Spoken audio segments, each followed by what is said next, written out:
Hello friends, this is Karanveer Kaur. GK Gurukul में आपका स्वागत है। कल तक हमने देखा था कि लूसेंट का जो फर्स्ट चैप्टर था इंडियन पॉलिटी एंड कॉन्स्टिट्यूशन, हमने कल वो पढ़ा था। अभी आज हम नेक्स्ट चैप्टर पे आते हैं जिसका नाम है constituent assembly and making of the constitution. सबसे पहले जो कैबिनेट मिशन था, जैसे हमने कल वाले इसमें पढ़ा भी था कल की क्लास में, कि कैबिनेट मिशन जब आया था तो उसका मेन मकसद था कि एक कॉन्स्टिट्यूशन असेंबली एस्टैब्लिश करना जो कि कॉन्स्टिट्यूशन को फ्रेम कर सके for the Pakistan and for India, दोनों ही उसके लिए कॉन्स्टिट्यूशन असेंबली का एस्टैब्लिशमेंट करना। ये जो कॉन्स्टिट्यूशन असेंबली थी, इस कॉन्स्टिट्यूशन असेंबली के जो मेंबर्स थे वो प्रोविंशियल लेजिस्लेटिव असेंबली से लिए गए थे। एंड जो दोनों थे प्रोविंसेस एंड इंडियन स्टेट्स, इनकी जो सीट्स थी वो on the proportion of its population के बेसिस के ऊपर उनको रखा गया था। एंड जो रफली हम ऐसे बोल सकते हैं कि 1 to 1 मिलियन ऐसे करके सीट्स दी गई थी। जो सीट्स का एलोकेशन था between provinces and Indian states, वो on the proportion of its population था। एंड एक सीट अलॉट की गई थी to the 1 million of the population. और जो प्रोविंसेस की सीट्स थी वो मेनली 3 कम्युनिटीज में डिवाइड की गई। वो कौन कौन सी हैं? Sikhs, Muslims and general. अब यहां पे ना ध्यान रखना है, जनरली क्वेश्चन पता कैसे आ जाता है। सिख्स की ये जो सीट्स थी वो 3 मेन कम्युनिटीज में डिवाइड की गई। वो थी सिख्स, मुस्लिम्स एंड हिंदूज। ये दे देते हैं ऑप्शन में, और हमें जल्दबाजी में पता भी नहीं चलता क्योंकि ये इट सीम्स ट्रू ऑल्सो, लेकिन हिंदू नहीं है, जनरल आएगा यहाँ पे। Sikh, Muslim and general. ऊपर एक पॉइंट डिस्कस करना रह गया, ये जो कॉन्स्टिट्यूशन असेंबली एस्टैब्लिश की गई थी बाय कैबिनेट मिशन, ये नवंबर 1949 को एस्टैब्लिश की गई थी बाय कैबिनेट मिशन प्लान। आगे देखते हैं कि कॉन्स्टिट्यूशन असेंबली जो एस्टैब्लिश हुई थी, कौन कौन सी इसमें से इंपॉर्टेंट कमिटीज थी एंड उन कमिटीज के कौन कौन चेयरमैन थे।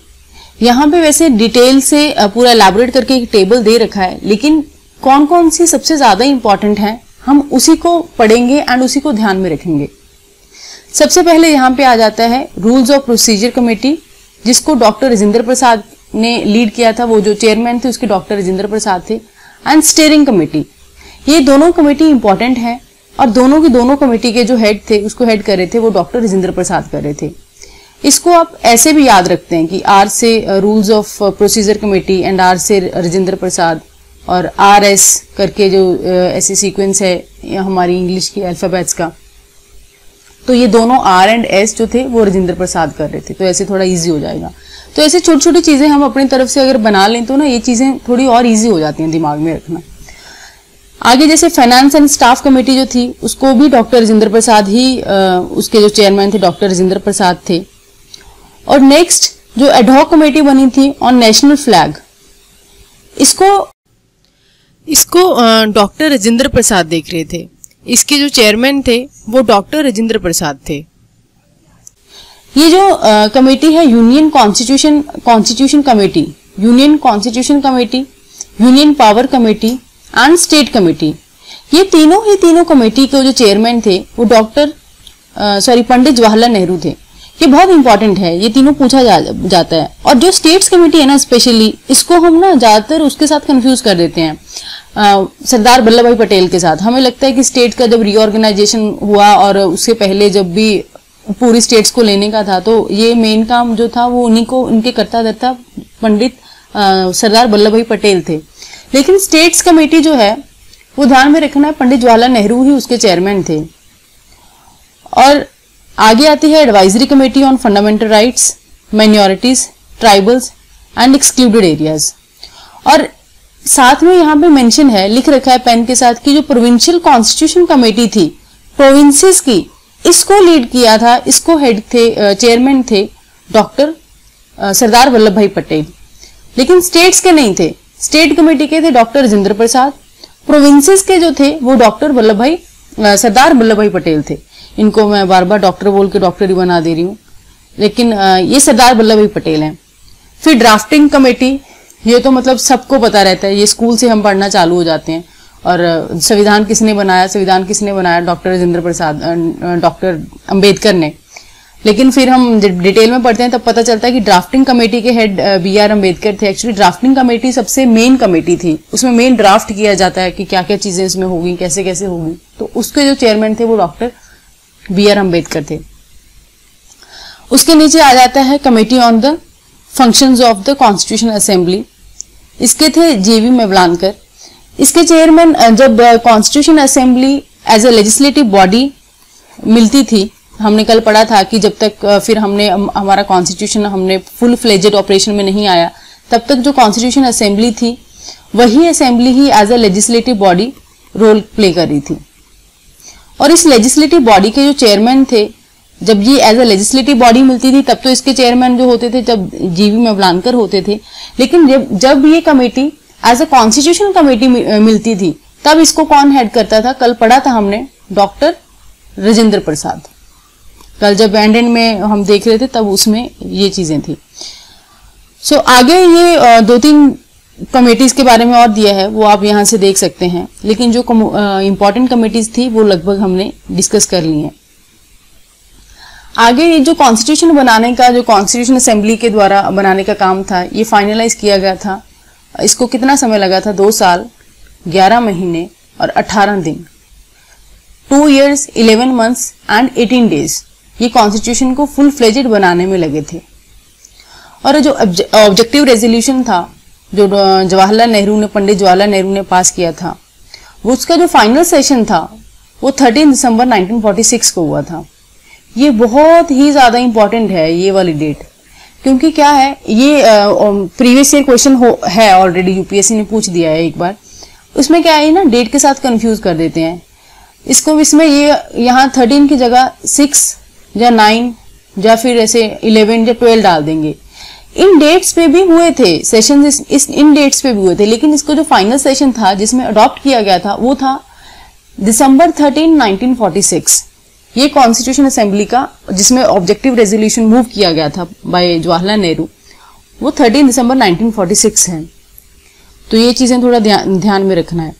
बाकी जो कॉन्स्टिट्यूशन में कौन कौन सी चीजें थी वो इलेबोरेटली जो आज के कॉन्स्टिट्यूशन में है ना, वो वही सारी उस टाइम पर प्रपोजल्स थे कि जैसे गारंटी करना justice, equity, freedom of thought and expression को, बिलीव को, फेथ को, वर्शिप को, ये सब चीजें मतलब जरूरी है।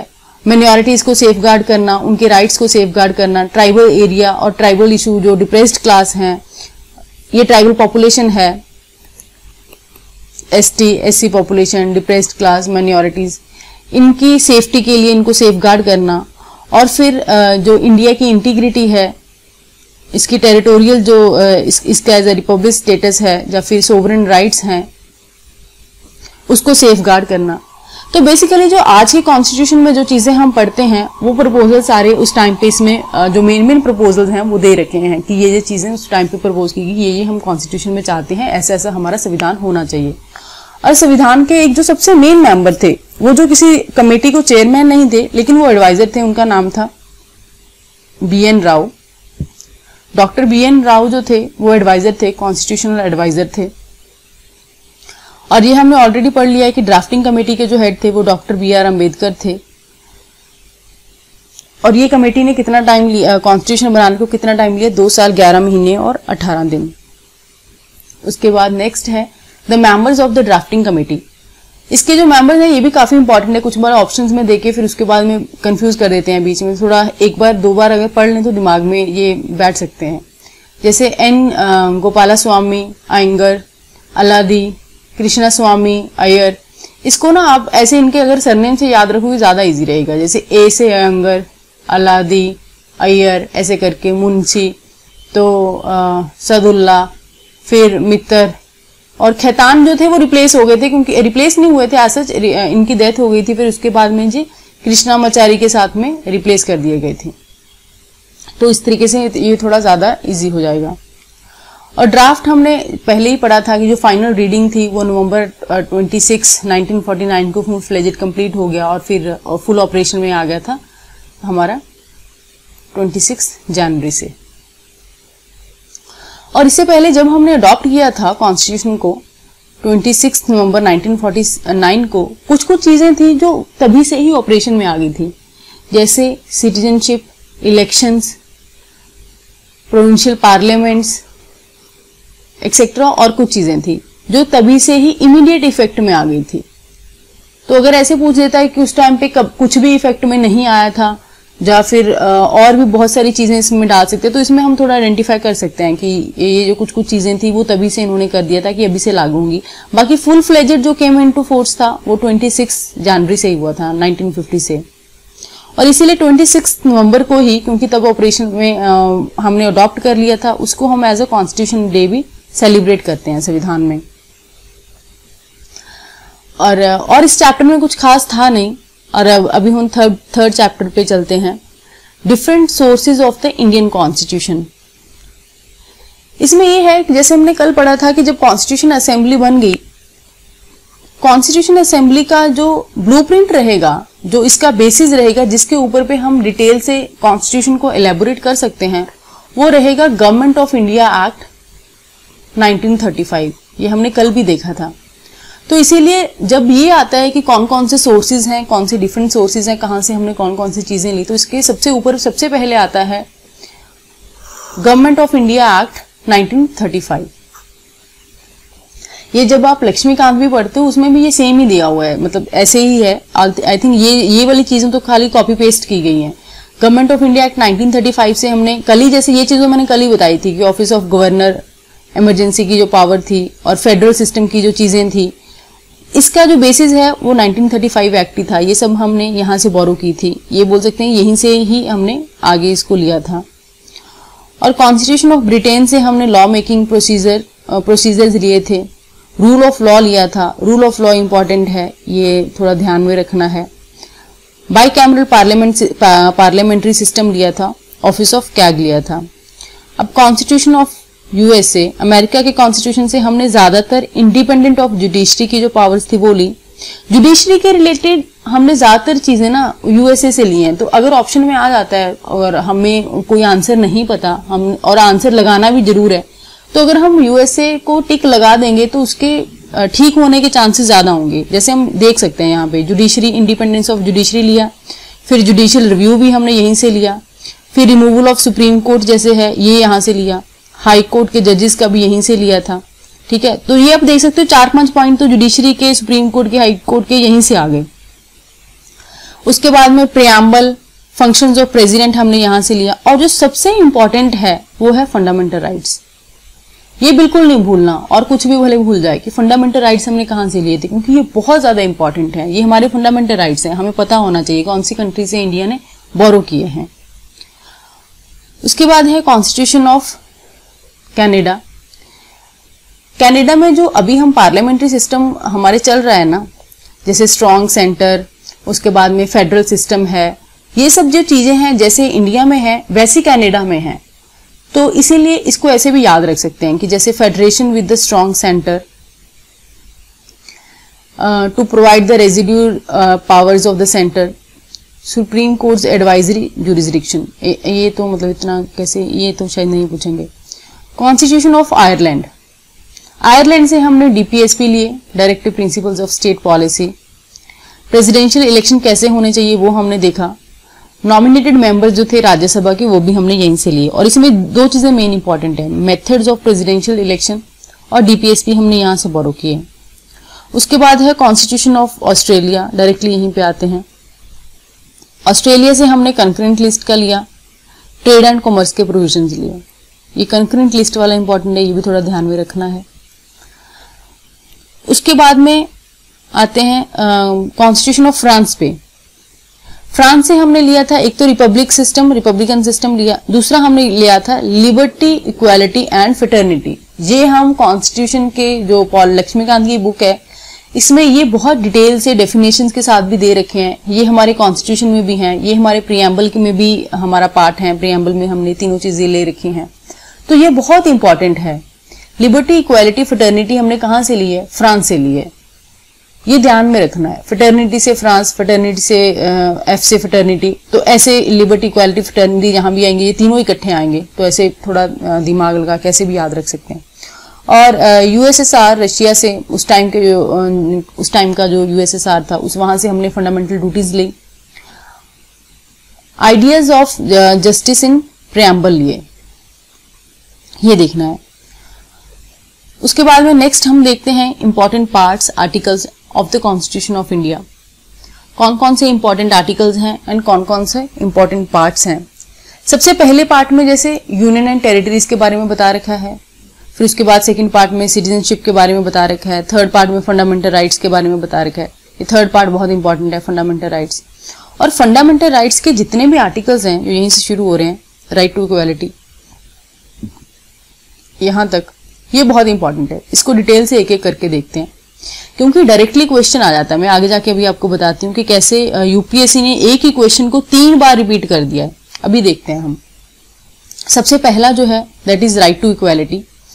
राइट टू इक्वालिटी आर्टिकल 14 जो है इक्वालिटी बिफोर लॉ की बात करता है। आर्टिकल 15 जो है वो prohibition of discrimination on the grounds of religion, race, caste, sex and place of birth की बात करता है। उसके बाद नेक्स्ट जो है equality of opportunity in matters of public employment है, वो आर्टिकल 16 है। Abolition of untouchability, abolition of titles. अब ये जो आर्टिकल है ना, आर्टिकल 17 अबॉलिशन ऑफ अनटचेबिलिटी, इसी को ही एक ही क्वेश्चन को सेम तरीके के ऑप्शंस के साथ, ऑप्शन भी नहीं बदला, यही यूपीएससी ने 3 बार बैक टू बैक पूछ दिया है। क्वेश्चन कैसे फ्रेम होके आया है कि अबॉलिशन ऑफ अनटचेबिलिटी जो है, इनमें से कौन से जो आर्टिकल है उसके अंडर आता है, उसमें से ऑप्शन क्या है। Obviously right to equality option में है, 2-3 और ऑप्शन में डाले और राइट, और साथ में ये ऑप्शन में आता है राइट अगेंस्ट एक्सप्लॉयटेशन। और मैक्सिमम जो बच्चे हैं ना वो राइट अगेंस्ट एक्सप्लॉयटेशन इसका आंसर करके आते हैं। ये वहां पे एक्चुअली एग्जाम प्रेशर अलग होता है, वो 2 घंटे कैसे निकलते हैं जब हम एग्जाम में बैठे होते हैं, वो काफी मैटर करती हैं, वो चीजें अलग होती हैं। यहाँ पे बोलना काफी इजी है वैसे, लेकिन एग्जाम में दिमाग अलग एक प्रेशर कंडीशन में होता है तो इतना काम नहीं करता है। तो हम एक्सप्लॉयटेशन देखते हैं, यहाँ पे अनटचेबिलिटी, तो ये काफी ना रिलेटेबल है। दोनों चीजें अगर देखें ना, दोनों वर्ड्स काफी रिलेटेबल लगते हैं कि एक्सप्लॉयटेशन है तो अनटचेबिलिटी, 2 अनटचेबल्स हैं वो एक्सप्लॉयट होते हैं। पता नहीं ऐसे कुछ करके बच्चे लिंक लगा लेते हैं कुछ, क्योंकि मैंने अपने फ्रेंड्स और काफी बच्चों से ये सुना है कि अनटचेबिलिटी वाला जो आंसर है उसका आंसर हम राइट अगेंस्ट एक्सप्लॉयटेशन मार के आ गए। लेकिन ये ध्यान में रखना है, मैं बार बार बोल रही हूँ, ये स्टेट अभी जो एग्जाम्स आने वाले हैं आगे, एचपीएससी भी पूछ सकता है इसको same. Article 17 abolition of untouchability right to equality के अंडर फॉल करता है। नेक्स्ट है right to freedom. Right to freedom में है article 19 freedom of certain rights regarding freedom of speech. फिर उसके बाद में है protection in respect of conviction of offences, protection of life and personal liberty. Right to education, ये right to education हमने बाद में ऐड किया था बाय 86th अमेंडमेंट, ये पहले नहीं था, इसीलिए फिर 26A करके इसमें ऐड किया गया था। Right to education right to freedom में आता है। ये भी वैसे आ सकता है कि राइट टू एजुकेशन इसमें से किसके अंडर फॉल करता है, तो वो राइट टू फ्रीडम के अंदर ही आता है। फिर उसके बाद में है protection against arrest and detention in certain cases. देखो अब एक एक आर्टिकल को याद रखने की ऐसा भले नहीं जरूरत कि आर्टिकल 20 फंडामेंटल राइट्स तो वैसे इंपॉर्टेंट है, अगर आप याद कर सकते हो तो बहुत अच्छा है, लेकिन सबसे इंपॉर्टेंट ना ये याद रखना है कि जैसे राइट टू फ्रीडम है तो इसके अंदर ये कौन कौन से आते हैं, मिक्स नहीं कर देना ऊपर नीचे कि राइट टू फ्रीडम का आया और राइट टू एक्सप्लॉयटेशन वाला हम टिक करके आगे, वो चीज नहीं करनी है। तो इसको तो रट ही लेना है, ऐसे मान लो कि घोल के पी लो फंडामेंटल राइट्स को, तो इसमें से क्वेश्चन तो बनता ही बनेगा, बहुत हाई चांसेस है क्वेश्चन आने के।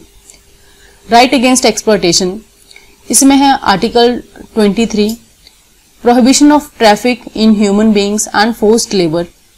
Article 24 prohibition of employment of children in factories.